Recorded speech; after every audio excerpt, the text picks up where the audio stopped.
So what do you do after your weekend? Huh? Do you just relax and do a lot of nothing, or do you have time to reflect? Hi, it's Bill. This is Creative License. Thanks again for being a part of my little dog and pony show, and here I am doing what I do after I do an event outdoors. Something that I used to give my friend Jim Cerrone a lot of crap about. I'm out here wiping off all of my power cords.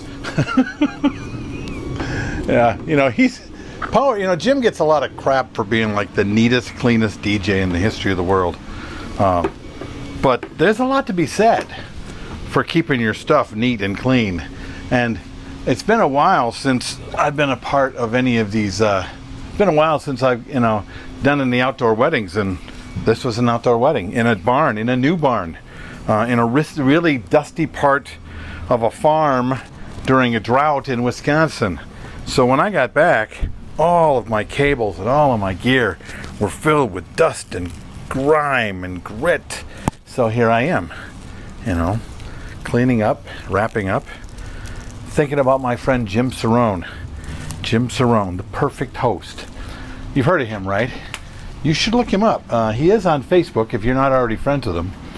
And he talks a lot about how we as DJs or entertainers, or the person who is seen the most at the event, is the host of the event. And if you're going to be the host of the event, you should actually understand what it means to be a great host, a polite host, a perfect host.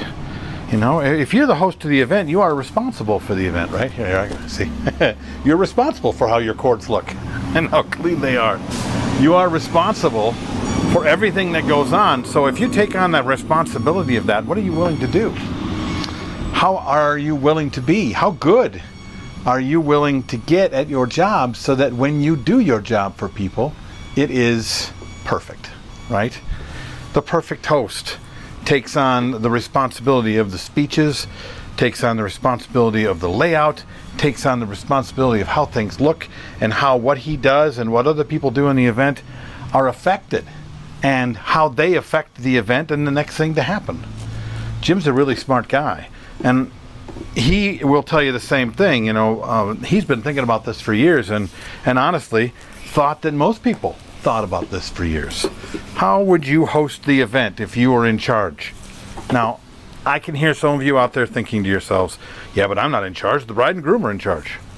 Okay, I suppose that's true, but once they hire you and they hand you a microphone and they expect you to be sure that the end of the evening is exactly as they wish it to be, that every little thing that you announce and introduce are exactly what they're supposed to be, then how are you not responsible? How are you not in charge of the event? And if you haven't talked to your client about that, that's kind of a shame, because it takes a lot of power out of your hands. It takes a lot of things will happen now that are no longer in your control. And that wouldn't be so bad if, in fact, the people that were watching you didn't think it was in your control. I think it was my friend Mark Farrell who said on one of his seminars that if you're DJing and the photographer walks by and kicks out your plug and all the power goes dead, who are they looking at and who is responsible?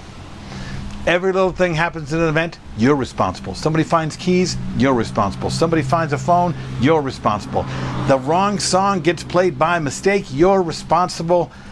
The bride's mother doesn't like a song that she didn't tell you she didn't like, but all of a sudden it got played, you're responsible. If you're responsible anyway, why wouldn't you take on more responsibility?